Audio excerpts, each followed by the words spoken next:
네, 이번엔 어제 치러진 조지아주 프라이머리의 최종 결과 관련 내용 이어갑니다. 개표 결과가 발표되면서 정당과 후보자들 간의 희비가 엇갈리고 있습니다. 특별히 조지아주 연방하원 제7지구의 경우 공화당 측 후보는 본선행을 확정지었습니다. 민주당의 경우는 1위 득표자가 과반수를 넘지 못해 1위와 2위 후보가 결선 투표를 치르게 됐습니다. 스티븐 기자입니다. 조지아주 프라이머리가 9일 실시됐습니다. 유권자들은 자신의 한 표를 행사하기 위해 비가 오락가락하는 궂은 날씨 속에서도 휴대전화를 보거나 함께 온 지인들과 담소를 나누며 자리를 지켰습니다.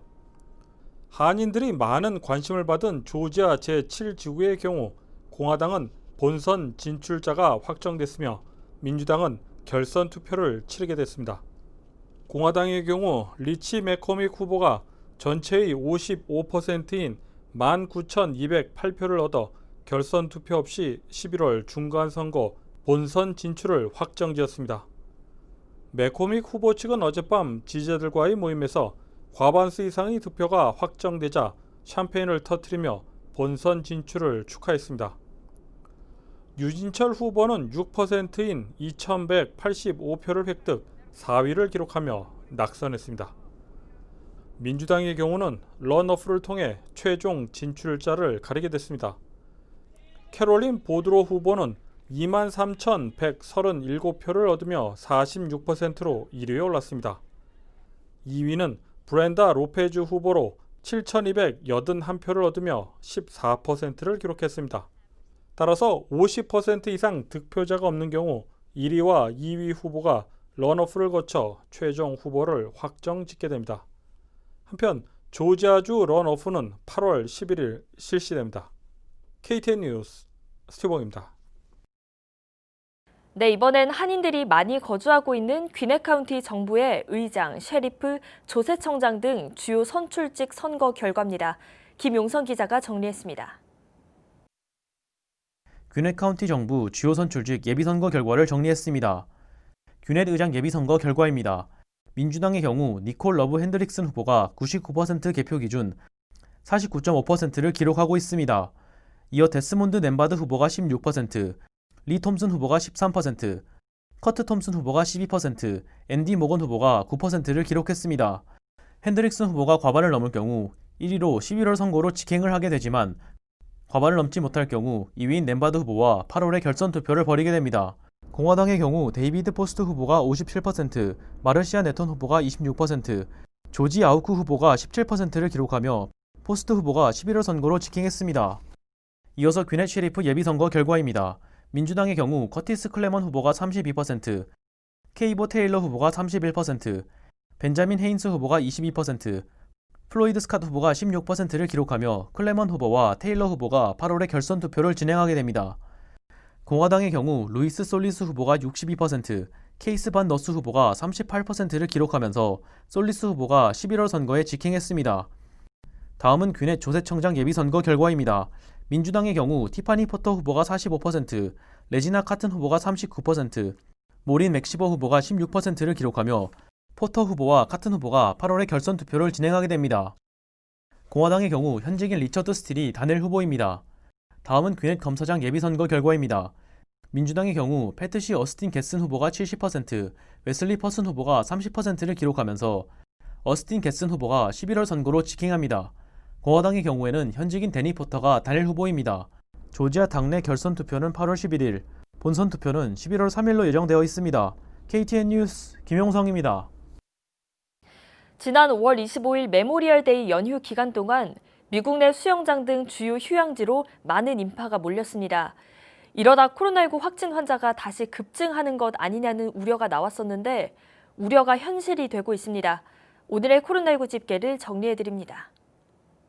월드오미터 기준 오늘 오전 4시 30분 미국 내 누적 확진 환자는 206만 1,422명, 사망자는 11만 4,988명으로 집계됐습니다.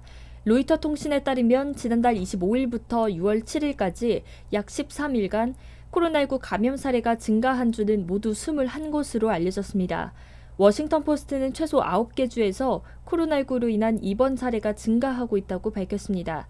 주로 확진 환자 증가 사례는 텍사스, 노스캐롤라이나, 사우스캐롤라이나, 미시시피 등 남부 지역과 유타, 뉴멕시코, 애리조나 등 서부 지역으로 집중됐습니다.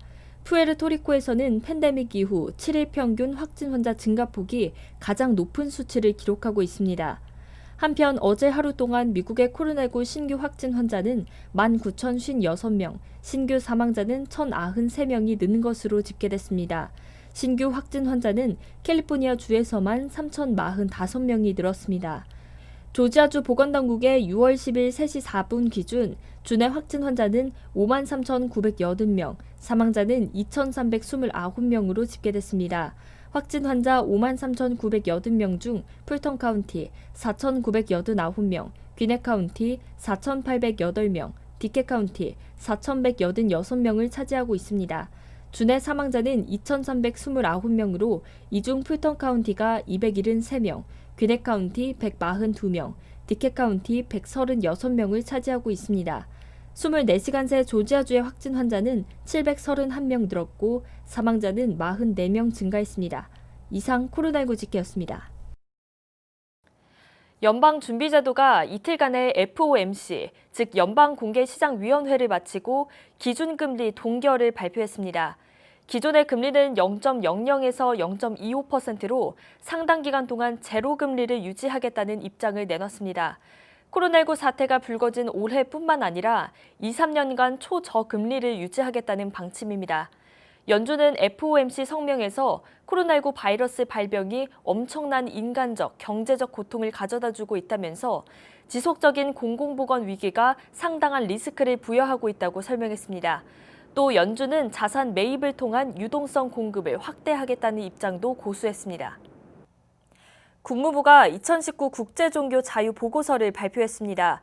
미 의회가 지난 1998년 제정한 국제종교 자유법에 따라 매년 세계 각국의 종교 자유를 평가해온 보고서입니다. 이번에 발표한 보고서엔 북한 정부가 종교 활동에 참여하는 사람들을 처형하거나 고문, 구타, 체포 등의 가혹 행위를 계속 진행해왔다고 밝혔습니다.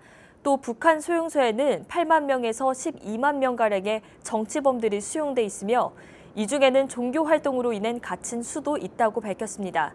국무부는 이들이 가혹한 조건의 외딴 수용소에 구금된 것으로 추정하고 있습니다. 한편 해당 보고서에서 국무부가 지난해 12월 18일 북한을 종교자유 특별 우려국으로 재지정했다고 밝혔습니다. 오늘 준비한 소식은 여기까지입니다. 시청해주신 여러분 고맙습니다.